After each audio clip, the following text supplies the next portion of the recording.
Mesdames, messieurs, bonjour et bienvenue sur la chaîne Alternative. Aujourd'hui, on se retrouve au salon Primevert, le 38e salon de l'écologie et des alternatives. C'est plus de 495 exposants répartis sur 3 jours qui viennent présenter leurs stands dans tous les secteurs. On a de l'habillage, on a de la mobilité, des transports, de l'engagement militant, de l'alimentation évidemment, de l'habitat et plein d'autres secteurs. On va aller découvrir ça avec vous. C'est parti.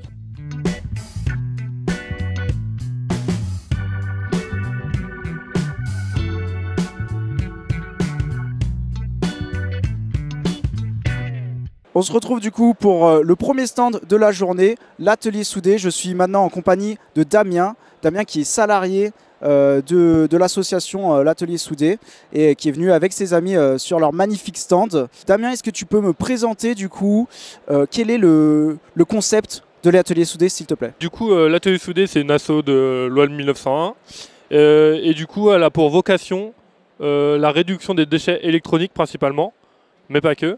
On s'est un peu diversifié. Le but, c'est de passer par des ateliers de réparation participatifs où on apprend aux gens à réparer leurs appareils. Le but, c'est que les gens s'inscrivent, viennent à nos ateliers. Nous, on va leur donner un coup de main, mais c'est à eux de réparer. Comme ça, ils se réapproprient des savoirs. Voilà. Tu as parlé d'atelier.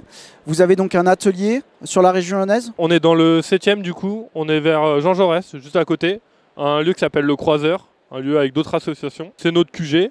Et on intervient aussi parfois dans la métropole, ça peut être dans Lyon, Villeurbanne ou dans même des villes à côté. Est-ce que c'est la première fois que vous venez au salon Primevert? Je peux dire que l'atelier soudé existe depuis 8-9 ans. C'est ma 3e année, j'entame ma 3e année à l'atelier soudé. Mais ça fait plusieurs années qu'on vient et on a l'habitude du salon. Justine, est-ce que tu as une autre question à poser à nos amis? Ouais, j'ai une petite question. Je voulais savoir comment était né le projet du coup d'atelier soudé. Il est né de 2 personnes, mais il est surtout né avec le constat qu'en région lyonnaise, il n'y avait pas de structure qui propose la réparation participative. Et aussi le constat qu'il y a beaucoup trop de déchets électroniques. On a une société du coup où on fait c'est de la consommation. On achète, ça marche plus, on jette. On rachète une babiole avec plus de technologie qui est moins réparable et qui pète encore plus vite. Et voilà, c'est un peu un cycle sans fin. Et nous, on veut couper ce cycle. Le but, c'est de montrer aux gens aussi que leurs appareils qu'ils ont achetés ne sont pas forcément de qualité. Il y a peut-être plein de technologies. On peut griller notre tartine à la température idéale. Peut-être que le mieux, ça serait juste un grille-pain tout simple et qu'on puisse réparer. Et dans ce cas-là, on paierait peut-être plus cher notre grille-pain au début. Mais ensuite, on aurait un appareil plus durable et du coup, on éviterait de gaspiller des ressources. On nous vend un peu du recyclage, etc. Mais le pourcentage de ces objets qui est recyclé, c'est vraiment infime.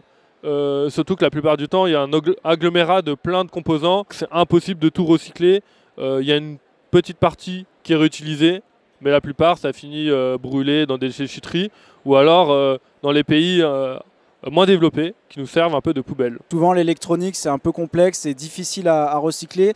Vous faites du numérique ou pas du tout? On fait aussi, donc ça fait partie de nos compétences. Nous, ce qu'on traite, ce qu'on aide à réparer, c'est tout ce qui est petit électroménager, hi-fi, électroportatif et aussi informatique. Donc on a une branche plus orientée sur l'informatique.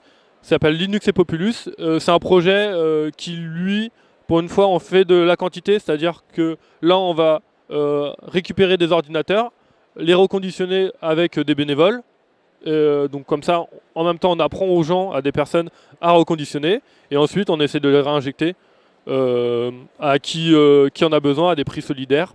Donc, par exemple, on a un setup qui est écran, clavier, souris, unité centrale à 50 €, ce qui est quand même très bas comme prix, et avec un PC qui fonctionne. Sinon, le reste du temps, on ne fait pas de la réparation nous-mêmes, mais on apprend aux gens à réparer. Je vous souhaite un bon salon. Merci beaucoup. Du coup, pour ces interviews, je suis accompagné de Justine, nouvelle membre de Alternative, qui est en formation à l'ISFJ en journalisme et qui va mener donc ses premières interviews dans le salon avec moi. Bonjour à tous, je suis ravie de rejoindre l'équipe et puis on se retrouve pour plein de reportages et interviews. C'est parti! On continue notre visite au Salon Primevert avec Brigitte Ruiz, qui est présidente de l'association Au Cœur des Peuples. Est-ce que vous pouvez nous présenter un peu ce que c'est Au Cœur des Peuples? Alors, Au Cœur des Peuples, c'est une association de tourisme éco-responsable et solidaire. Donc l'idée, en fait, c'est d'aller dans des pays en développement, donc pas dans des destinations classiques, plutôt dans des zones reculées, dans des villages notamment, et plus particulièrement chez les familles d'accueil, pour faire des activités avec les familles, mais pas que. Donc l'idée, c'est plutôt d'échanger, de partager avec les locaux, d'être immergé dans la culture locale, de comprendre un petit peu les modes de vie des populations. Donc ce type de voyage permet, entre autres, d'améliorer les conditions de vie des populations locales qui ne vivent pas du tourisme habituellement. Là, elles ne vivent pas non plus, on ne les rend pas dépendantes. L'objectif, c'est uniquement de mettre du beurre dans les épinards et non pas de les rendre dépendantes, simplement de leur permettre d'améliorer leurs conditions de vie. Aussi, à travers le prix de nos voyages, 6% sont prélevés pour aider à financer un projet de développement communautaire. Donc là, ce n'est pas nous qui choisissons, ce sont les villageois qui vont porter un projet et qui nous disent nous voilà, on est intéressés pour faire un puits ou acheter des panneaux solaires pour l'école ou faire un dispensaire, enfin peu importe, voilà. Et donc nous on est là aussi pour les aider, pour les soutenir financièrement dans leur projet. Et comment ça se passe pour quelqu'un qui veut partir par exemple avec votre association Alors en fait on est nous une agence en ligne, on fonctionne comme une agence de voyage, sauf qu'on est sous format associatif. Donc on a les mêmes obligations en termes d'assurance, de responsabilité civile, d'immatriculation tourisme, et ça c'est important. Et donc tous nos voyages sont accompagnés d'un guide local. Nous, on ne part pas là-bas, on n'accompagne pas. Ce sont des guides francophones pour la plupart. Donc en fait, les gens réservent directement, enfin, soit par téléphone, ils peuvent aller sur le site, voir en ligne tout ce que l'on propose, tous les circuits qu'on propose. On a des voyages en groupe avec des départs de dates fixes. Les départs se font à partir de 4 personnes inscrites sur une même date.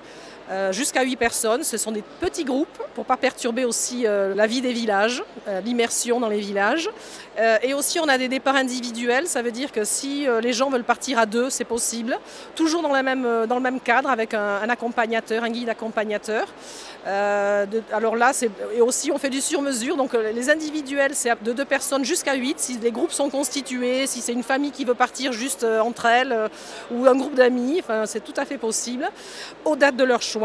Et aussi on fait du sur-mesure, ça veut dire que nous on propose des séjours de 8 jours, 15 jours, 21 jours, mais sur des destinations par exemple où on propose du 15 jours, si les gens veulent prolonger leur séjour, c'est souvent le cas aujourd'hui avec les problèmes climatiques, les gens veulent partir moins souvent mais plus longtemps, donc on peut aussi leur proposer des choses. On est vraiment très souple dans la mesure où on travaille avec des petits intermédiaires, c'est-à-dire que, enfin même pas des intermédiaires, on travaille en direct avec des guides locaux ou des petites agences familiales, donc c'est très souple et ça permet justement de pouvoir faire un peu ce qu'on veut. On est un peu comme des artisans du voyage. Et c'est vrai qu'on voit que là c'est Asie, Afrique et Amérique du Sud, donc c'est quoi les pays plus précis que vous proposez? Alors on a beaucoup du Maghreb parce qu'en fait on a démarré en 2014 avec le Maroc. Et après, on a étoffé notre offre de voyage au fil des années. On a donc Maroc, Tunisie, Algérie et aussi Togo, Bénin, Madagascar. On a ensuite sur l'Asie le Vietnam, l'Ouzbékistan, l'Arménie et l'Inde. Et le Pérou et la Colombie sur l'Amérique du Sud. Voilà. Et l'objectif, c'est évidemment d'ouvrir de nouvelles destinations, mais ce qu'on aime particulièrement, c'est quand les associations locales ou des petites ONG locales, parce qu'on travaille aussi avec ces gens-là, viennent nous chercher parce qu'ils souhaitent faire du développement dans leur village. Donc ça a été le cas pour de nombreuses destinations qu'on propose. Ils prennent contact avec nous, ils nous disent voilà, nous les villageois, ils veulent, parce qu'avec le changement climatique, ce qu'il faut savoir aussi, c'est que beaucoup de populations ont du mal à vivre de ce qu'ils produisent aujourd'hui. Donc le tourisme, c'est une manne aussi financière qui vient mettre, comme je dis, du beurre dans les épinards. Du coup, c'est important pour eux. Ils ont bien compris que ça passait aussi par là pour avoir un revenu complémentaire. Donc ils sont heureux d'accueillir et ils nous sollicitent pour qu'on puisse organiser des circuits chez eux. Voilà, donc dès qu'une opportunité s'ouvre, on ouvre, si on peut, on ouvre une destination. Voilà, dans la mesure du possible, vu les conditions géopolitiques du moment. Donc l'objectif, proposer de prochaines destinations dans de nouveaux pays. Tout à fait. D'accord. Merci de nous avoir reçus. Mais je vous en prie, bonne continuation. Merci, au revoir. Merci, au revoir. Est-ce que vous avez vu de la neige? Je cherche de la neige. On la cherche tous. Ouais, mais ils veulent quand même faire des Jeux Olympiques en 2030 dans les Alpes. Ça va pas le faire, hein. troisième stand de la journée, le stand d'Anciela. Je suis en compagnie de Anaïs, qui est salariée chez Anciela et qui va du coup nous présenter le stand et puis qu'est-ce que vous faites au Salon Primevert et puis qu'est-ce que vous faites dans l'agglomération lyonnaise. Nous, à Anciela, on croit que pour accomplir la transition écologique et solidaire, on a besoin de l'engagement de toutes les personnes qui le peuvent. Et du coup, notre mission, c'est d'accompagner tous les citoyens et citoyennes qui ont envie de faire des choses dans leurs engagements. Donc on accompagne les gens qui ont envie de monter des entreprises éthiques, des associations, des collectifs. On accompagne les gens qui ont envie de devenir bénévoles dans des associations de la région lyonnaise. Et on accompagne les gens qui ont envie de mener des actions dans leur lieu de travail, l'école de leurs enfants, dans leur quartier, leur immeuble. Nous, notre mission, c'est vraiment d'être à leur côté et de faire en sorte qu'on fasse ensemble bouger les choses. Du coup, vous accompagnez toutes ces initiatives. Vous avez une structure, la pépinière d'initiatives, pour accompagner les initiatives, justement. Est-ce que tu as habilité à nous en parler ou...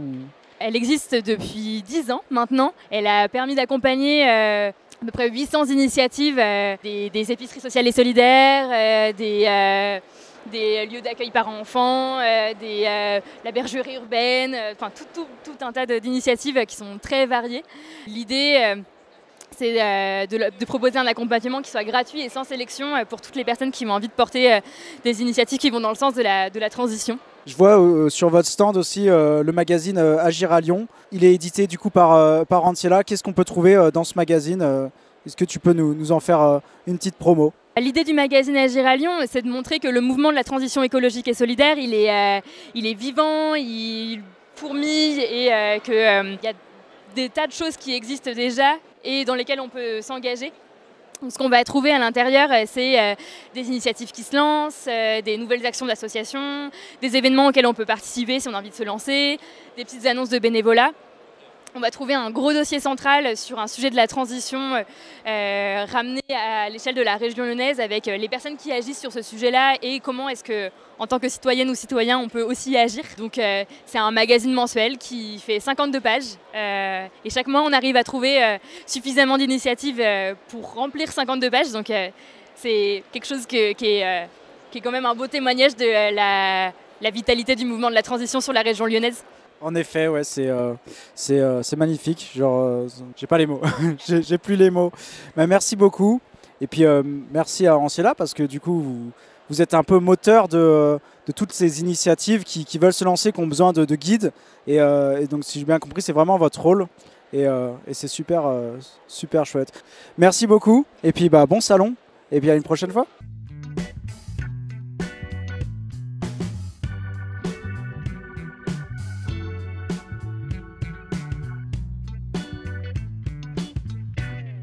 On se retrouve à l'Atelier des Saisons avec Polyvan qui du coup est le fondateur. Donc vous allez un peu nous expliquer ce que c'est l'Atelier des Saisons.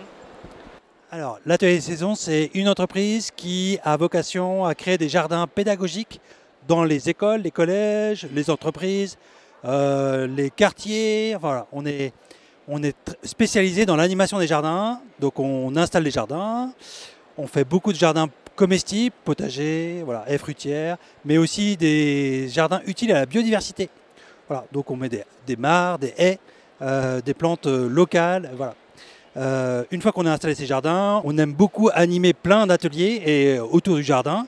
Et donc on fait aussi de la vannerie, on fait aussi la découverte des pollinisateurs, des abeilles. Voilà. Donc on a toute une palette d'ateliers pour sensibiliser les plus jeunes, mais aussi les plus grands, au respect de la biodiversité, voilà, à la manière de mieux consommer demain, et puis simplement redécouvrir les bienfaits de la nature et le rôle de la nature dans notre quotidien. Voilà. Et vos jardins, ils sont installés où Alors, on est basé à Lyon, donc tous nos jardins sont sur la grande métropole de Lyon. Voilà, donc on a tous les ans une quarantaine, cinquantaine de jardins à gérer. Beaucoup dans les milieux scolaires, donc école, collège, donc là c'est vraiment la métropole. Et puis en entreprise, et là ça va plutôt être autour de Lyon, dans des entreprises qui ont un peu d'espace. Vous dites que vous avez une quarantaine, cinquantaine de jardins à gérer. J'imagine que vous n'êtes pas tout seul pour faire ça. Et depuis combien de temps l'Atelier des Saisons existe et puis combien de membres vous êtes à vous occuper du coup de cette initiative? Alors l'Atelier des Saisons a été créé il y a 7 ans, donc Voilà, donc il y a 7 ans, ça fait 7 ans qu'on fait ça. On est 3 salariés, on a des partenaires avec qui on travaille beaucoup sur les gros temps forts de redémarrage des jardins. Voilà, donc d'autres assos, soit des assos spécialisés sur certains sujets. On a des assos qui sont spécialisés sur les jardins de plantes sauvages, donc on recrée des espaces de plantes sauvages comestibles. On a des assos qui sont spécialisés sur la découverte du vivant, les bestioles, les oiseaux, etc. Et donc là, on les fait aussi intervenir ponctuellement. Voilà, donc on est 3, plus un écosystème de 4, 5, 6 animateurs, jardiniers, comme nous.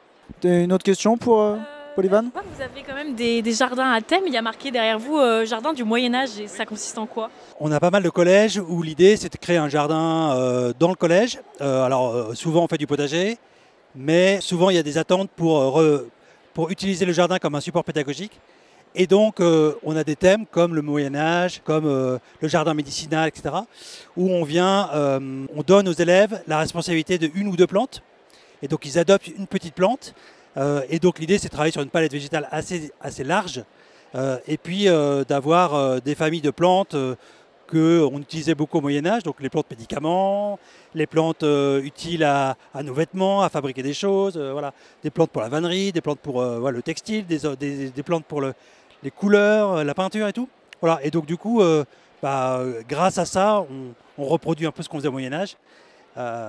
Et voilà. Et donc on a une espèce de programme adopte ta plante petit collégien. Et donc toi tu vas t'occuper de la plante utile à la peinture et toi la plante utile pour fabriquer de la vannerie, faire de l'osier, etc. Voilà, donc c'est le jardin du Moyen-Âge. Est-ce que c'est la première fois que vous venez au Salon Prime Vert en 7 ans d'existence ou alors c'est un salon dont vous avez l'habitude, peut-être d'autres salons? Est-ce que vous pouvez nous en dire plus? Pour nous c'était évident de faire Prime Vert parce que c'est ici, c'est à Lyon, c'est là où on travaille. On est très content parce qu'on retrouve plein de partenaires qu'on connaît. Aujourd'hui, on croise aussi plein de clients. Alors, on a beaucoup d'enseignants qui viennent. Donc voilà, on retrouve des enseignants, des écoles avec qui on travaille. Et voilà, et puis on est ravis de faire aussi découvrir ça au grand public, pour qui ça résonne bien, voilà, tout âge. Donc on est content aussi d'exprimer qu'il y a des choses qu'on faisait autrefois, qu'on apprenait à l'école autrefois et qui reviennent un peu au goût du jour. Donc on est trop content d'être chez Prime Vert. Super, nous aussi on est ravis. Ouais, merci beaucoup à vous.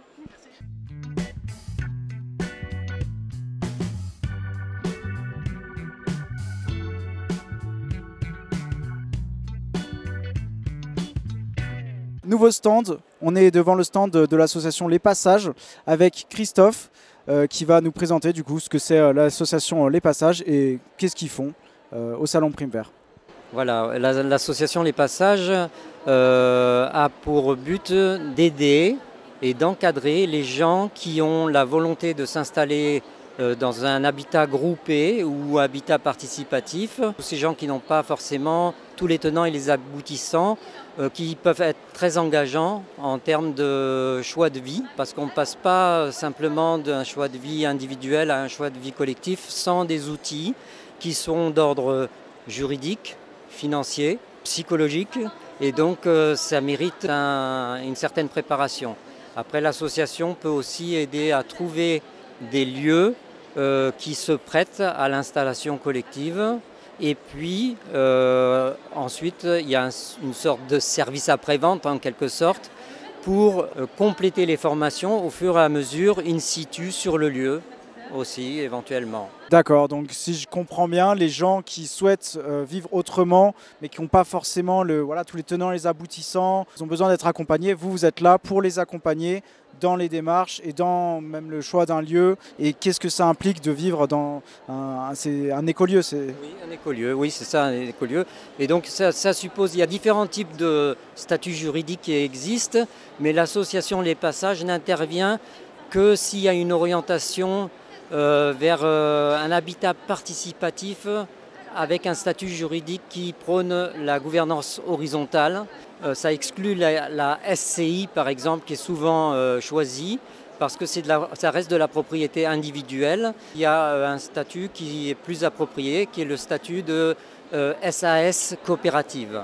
Et là où il y a des apports financiers de chacun qui sont divers et variés, mais la propriété est collective et non pas je ne suis pas propriétaire de mon appartement, de mon lieu et tout ça. C'est une propriété qui appartient à la structure elle-même et les gens apportent ce qu'ils peuvent apporter et reçoivent la taille des habitacles dont ils ont besoin sur place. Voilà. Et ça peut être des petites structures, mais ça peut être aussi des grandes structures. L'association accompagne aussi des écolieux qui existent déjà et qui se retrouvent en difficulté, soit parce que le statut juridique a été mal choisi au départ, soit parce qu'il y a des conflits internes. Donc ça permet à ces écolieux de se restructurer. Il peut y avoir aussi de la part de l'association Les Passages des recherches de moyens financiers extérieurs à la structure pour faciliter de façon transitoire l'installation de ces lieux. C'est aussi la promotion de ces lieux. C'est une vocation un peu militante. Dernière question, excusez-moi. Vous êtes sur le salon Primevert depuis... c'est la première fois que vous venez ici ou... Alors, il se trouve que moi, je suis de l'équipe qui est à l'origine de la création de ce salon, donc il y a très longtemps. Je suis aussi à l'origine du journal Silence qui existe sur ce salon et de la Maison de l'écologie qui a contribué à la naissance de ce salon il y a plusieurs décennies. Super, bah merci, c'est un vrai plaisir de vous rencontrer, d'échanger avec vous. Merci beaucoup.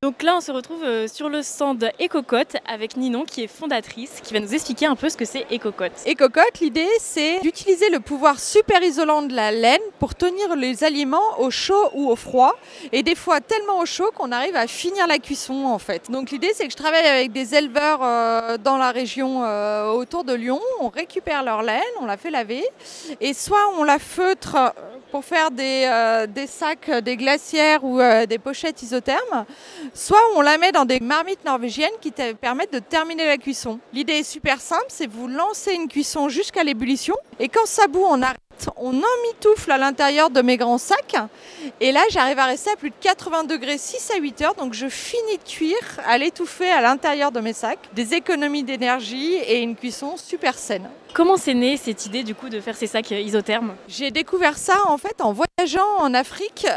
J'avais mes enfants qui étaient en bas âge et c'était un peu toujours la course pour faire à manger. J'ai découvert du coup cette technique de la cuisson à la couvée. Et là-bas ils mettent directement dans des toisons de moutons bruts. Alors ça sentait, j'ai amélioré ce système-là. Et du coup l'idée ça a été comme ça de découvrir la cuisson à la couvée. Puis je l'ai ramené avec moi. Et là je me suis lancé le défi de faire des produits au plus faible impact possible.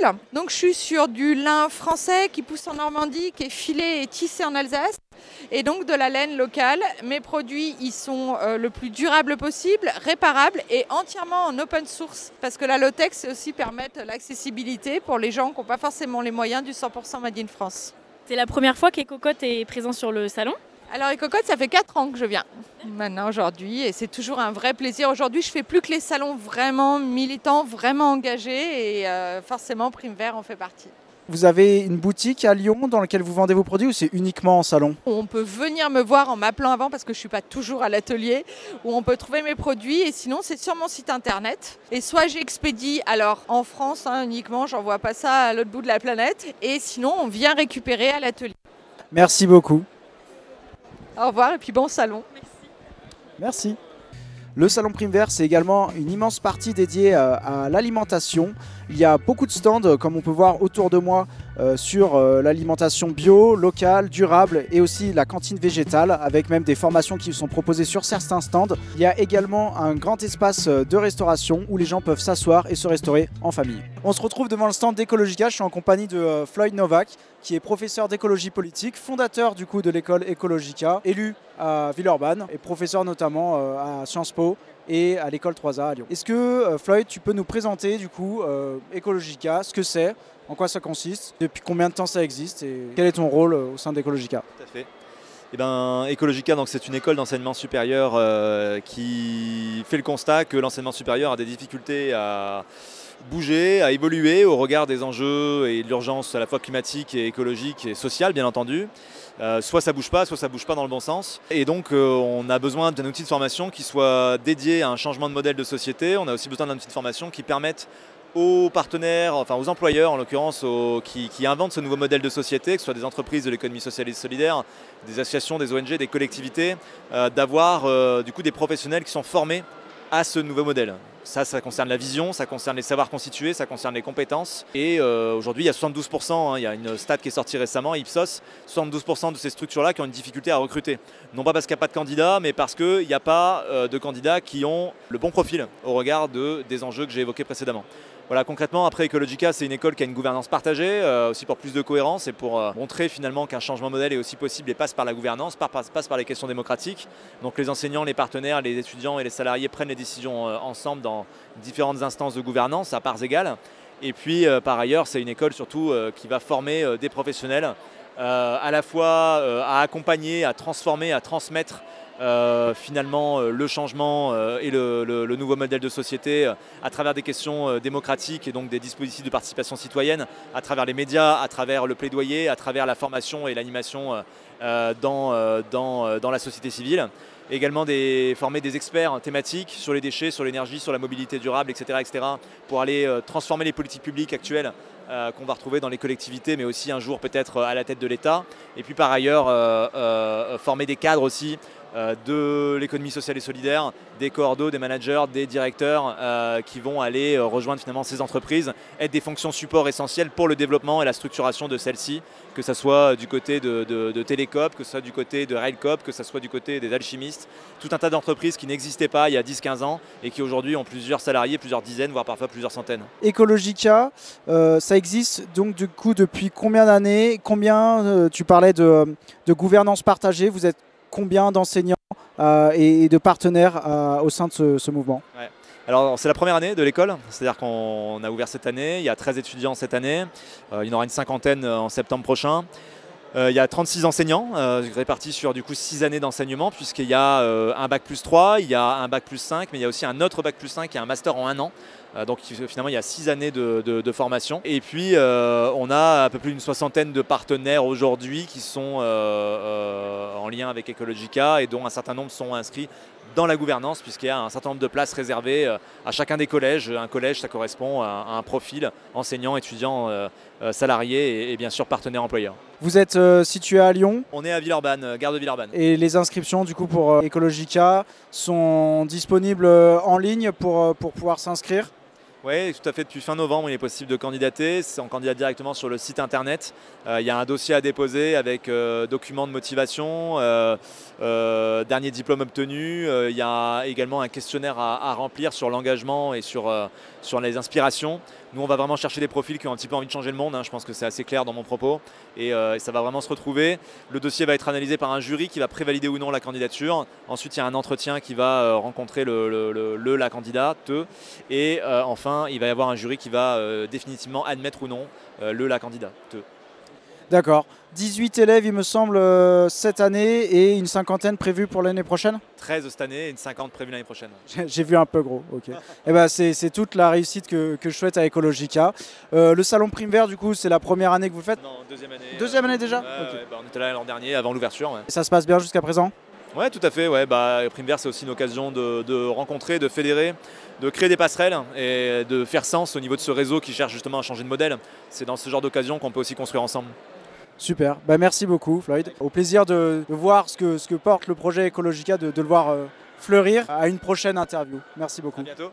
Merci. On est devant le plateau de Plume Studio et je crois qu'ils font leur dernière émission inédite. Elle n'était pas marquée sur le planning celle-là, avec Monique à la réal sur la thème. C'est prodigieux. Ça me bute. C'est trop cool. On dirait genre ma grand-mère qui est là en régie. Mais c'est trop chouette. C'est en vrai, c'est trop bonne vibe. Ok, on se retrouve devant le stand de Plume Studio. Je suis avec Alexandre Diaconi qui est fondateur de Plume Studio. Alexandre, bonjour. Est-ce que tu peux nous expliquer le concept de Plume Studio et le concept de ton stand aujourd'hui sur le salon Prime Vert? Alors aujourd'hui sur le salon Prime Vert, on a un stand qui est un plateau télé, vraiment un vrai plateau télé. Vous pouvez le voir, il y a des caméras, une régie, de la lumière, vraiment comme un vrai plateau télé. La particularité, c'est que ceux qui réalisent les émissions sont des amateurs. Tous les matins du salon, on a formé une équipe d'amateurs, au nombre de 6. On leur a appris à cadrer une image, chose que vous savez très bien faire, j'imagine. On leur a appris aussi à tenir une caméra, à manipuler la régie. Et on a fait des plateaux télé à blanc ce matin. Et cet après-midi, à partir de 14h et tous les après-midi, on a réalisé une série de plateaux télé avec des invités, des vrais invités, une vraie journaliste qui est Laetitia. Et voilà, et donc c'est eux qui ont vraiment manipulé. Nous, on était juste là pour les accompagner, les rassurer, leur donner des petits tuyaux en direct. Et c'est vraiment eux qui ont tout réalisé. L'idée derrière ça, c'est de se dire que le média, il appartient à tout le monde et que c'est pas parce qu'on est amateur qu'on n'a pas le droit à accéder à ça. Et donc ça, se réapproprier le média, c'est aussi se réapproprier une forme de pouvoir. On est arrivé un peu par chance à la fin de votre dernier plateau. Est-ce que vous pouvez nous indiquer le thème du coup, parce qu'on n'a pas pu y assister malheureusement. Quel était le sujet de ce dernier plateau ? Alors ce dernier plateau, et comme chaque jour du Salon Primevert, c'était un plateau sur une démonstration de cuisine, mais crue. Donc c'est avec des éléments crus. Donc on a eu en premier lieu surtout sur les jus, ensuite des tartes salées et sucrées crues. Et aujourd'hui c'était plus sur un mixage de légumes. La choucroute, le chou, la betterave et les choses comme ça. Donc c'était une démonstration en direct pour montrer aux gens que finalement c'est assez simple à réaliser, assez intuitif. La cuisine et l'audiovisuel. Exactement, voilà. D'ailleurs, tout le salon, tous les thèmes des plateaux du salon étaient autour de l'alimentation globalement. Et donc avec en fin de journée à chaque fois ce plateau, ce qui a changé un petit peu pour nous l'habitude. D'habitude, on a plutôt une forme de table ronde, donc on explique à nos amateurs dans l'audiovisuel comment filmer une personne qui tient un micro, etc. Et en fin de journée, c'était particulier parce qu'il y avait beaucoup de couleurs, de légumes, voilà, donc c'est hyper sympa à réaliser aussi également. Oui, j'imagine. C'est la première fois que vous venez sur le Salon Primevert ou c'est quelque chose que vous avez déjà l'habitude de faire? Peut-être pas ce Salon Primevert, mais d'autres salons et ce genre d'activités? Alors le Salon Primevert, c'est la 10e année je crois qu'on vient, donc on est venu en 2014 avec un dispositif qui était léger à l'époque, puis on a commencé, voilà, on a voulu l'étoffer. Et ensuite c'est quelque chose, ce média participatif qui peut aussi avoir lieu, on intervient dans les MJC, les centres sociaux, les collèges, les lycées, donc voilà, à tout endroit où on a envie de pratiquer le média, de s'éduquer aux médias quelque part, il y a une forme aussi d'éducation vis-à-vis de ça, d'éducation populaire, tous les endroits, ces endroits-là, on peut intervenir. D'accord, parce qu'il me semble que vous n'êtes pas de Lyon, vous venez de plus loin. Oui, on est dans le Nord-Isère, donc aux alentours de Crémieux pour ceux qui connaissent. C'est pas si loin de Lyon que ça, c'est à 45 minutes à peu près des premiers transports en commun lyonnais. Et voilà, et venez en Nord-Isère, c'est vraiment sympa à visiter. Ouais, on essaiera carrément d'y aller, surtout si les techniciens et les gens de l'audiovisuel sont aussi sympas. Définitivement, on fera une étape là-bas. Merci beaucoup. Merci à vous.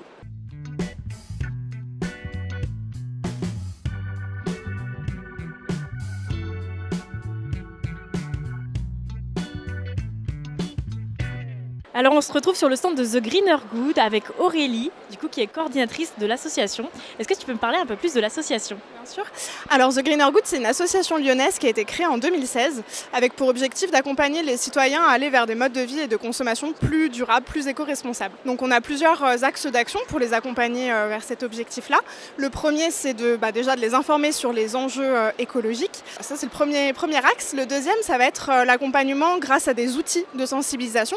Donc le premier étant un guide de bonnes adresses, donc c'est l'équivalent d'un petit paumé mais version éco-responsable dans lequel on référence plus de 700 adresses sur toute la métropole de Lyon. On a aussi un cahier pratique, comme un cahier de vacances, mais plus fun, qu'on peut faire seul, en famille ou avec des amis.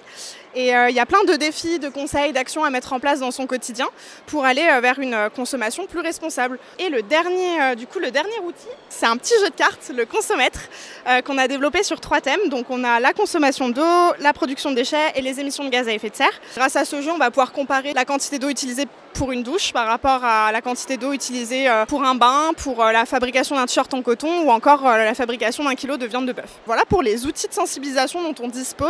Et le dernier axe d'action, c'est l'intervention en entreprise, dans le cadre scolaire ou autre, pour animer des ateliers, des conférences sur les sujets liés à la consommation responsable. Donc ça peut être très généraliste, mais ça peut être aussi des sujets précis comme l'alimentation durable, la mode éthique, la mobilité douce, le numérique responsable. Donc un objectif de consommation responsable. Mais du coup, des fois, qu'est-ce qui peut être un frein pour les personnes à consommer plus responsablement? Parce que c'est vrai qu'aujourd'hui, il y a encore beaucoup de personnes qui consomment dans des grandes enseignes. Bien sûr. Premier frein que les gens mettent en avant, ça va être le côté financier. Ce qu'il faut savoir, c'est que nous, justement, les alternatives qu'on met en avant, c'est pour tout type de budget et pour tout type de personnes, parce qu'on va aussi bien mettre en avant les initiatives liées à la seconde main, à la réparation, à la durabilité des objets, donc qui sont des initiatives où on va pouvoir faire des économies aussi financières, en plus d'avoir un impact positif sur l'écologie. Et il y a aussi évidemment les alternatives qui sont plus éthiques, donc là ça va être de la consommation de produits ou de services qui vont être neufs mais plus éthiques, et donc là effectivement qui peuvent être plus chers, mais voilà, en tout cas on s'adapte à tous les budgets. Ce qu'il faut savoir, c'est que la seconde main notamment, c'est ce qu'il y a de mieux pour la planète, puisque ça évite de réutiliser des ressources déjà existantes pour créer. Donc voilà, la seconde main c'est une très bonne alternative, et c'est ce genre d'initiative qu'on met en avant et qu'on essaye de normaliser ou de faire connaître au plus grand nombre. Je vous remercie pour cette petite interview et pour nous avoir présenté The Greener Good.